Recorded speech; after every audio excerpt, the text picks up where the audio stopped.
జై మాలి ఎప్పటికీ లేస్తున్నారు. జై మాలి, జై మాలి, భారత్ మాతా కీ, భారత్ మాతా కీ.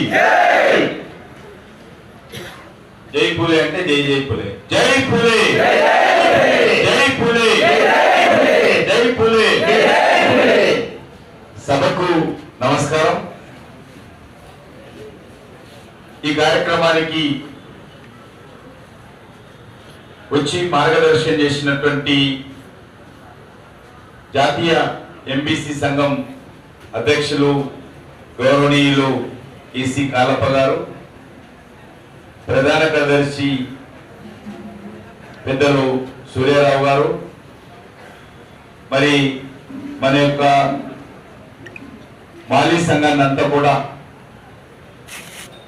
ఏదైతే చిన్న చిన్న కాటన్గా ఉంటే దాన్ని దారంగా తయారు చేసి ఆ దారం ద్వారా ఒక పెద్ద గట్టి తాడుగా నిర్మాణం చేయడం కోసము మరి అహోరాత్రులు కృషి చేస్తూ నా జీవితమే ఈ మాలీ సంఘ సంక్షేమానికి అంకితం అనేటువంటి ఆలోచనతో మరి రాష్ట్ర అధ్యక్షులుగా ఉన్నటువంటి సుకుమార్ గారు, అదేవిధంగా विदर्भ से आए हुए माली संघ के उपाध्यक्ष राजेंद्र जी और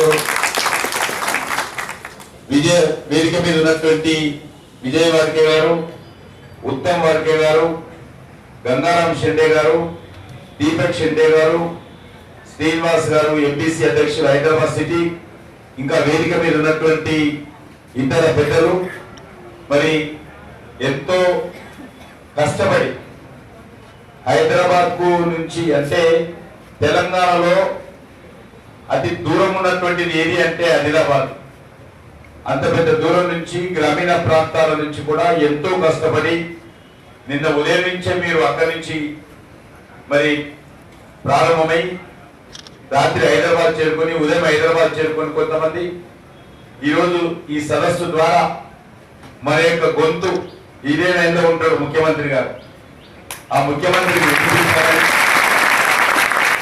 మన ఢిల్లీకి పక్కనే ఉంటారు మన గవర్నర్ వినిపించాలని, మన ఎదురుగా ఉన్నటువంటి ఈనాడు కానీ మిగతా పత్రికలు కానీ టీవీలు కానీ ప్రచార ప్రసార సాధనాలు కానీ ఇక్కడ ఉంటాయి, వాళ్ళను కూడా మనము మన యొక్క కష్టాలు వాళ్ళకు కూడా చూపించి ఆ ప్రచార ప్రసార సాధనాల ద్వారా మన యొక్క కష్టాలు తెలియజేసి మన హక్కులను మరి మనం సాధించుకోవడం కోసము ఎవరైతే కంకణబద్ధులై మీరు కష్టాలను లెక్క చేయకుండా, నిద్రను లెక్క చేయకుండా, తిండిని లెక్క చేయకుండా వచ్చినటువంటి మీ అందరూ కూడా నేను హృదయపూర్వకమైనటువంటి స్వాగతం పలుకుతా ఉన్నా.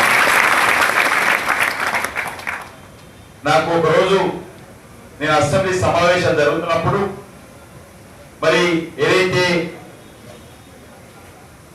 ఎస్టీ రిజర్వేషన్ 10% పెంచాలని చెప్పి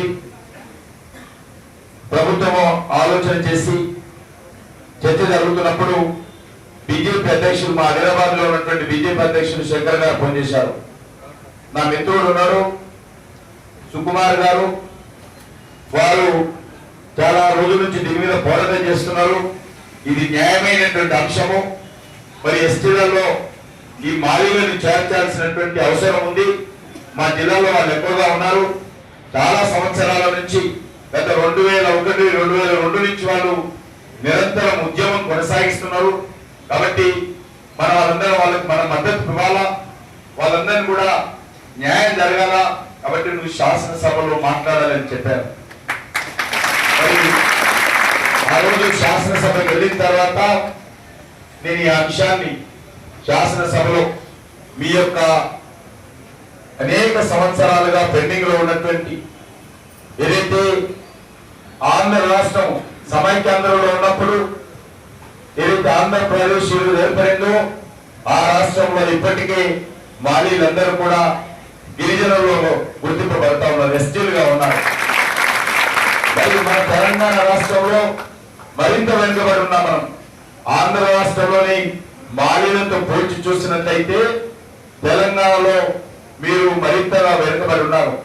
ఆంధ్ర రాష్ట్రంలో ఎస్టీలుగా చేసినప్పుడు మన రాష్ట్రంలో ఎందుకు చేయకూడదని చెప్పి ఆ రోజు ముఖ్యమంత్రి గారిని శాసనసభలో ప్రశ్నించారు. మరి ముఖ్యమంత్రి గారు జవాబిస్తూ తప్పకుండా ఈ యొక్క మరి మాలీలు ఎవరైతున్నారో అందులో మాలి, వాల్మీకి బోయ, కైతి, లంబాన ఈ 3 కులాలను కూడా గిరిజనులో కలిపి 10% రిజర్వేషన్ ఏర్పాటు చేస్తానని అసెంబ్లీ సాక్షిగా ఆ పవిత్రమైనటువంటి సభలో గౌరవ ముఖ్యమంత్రి గారు చెప్పడం జరిగింది.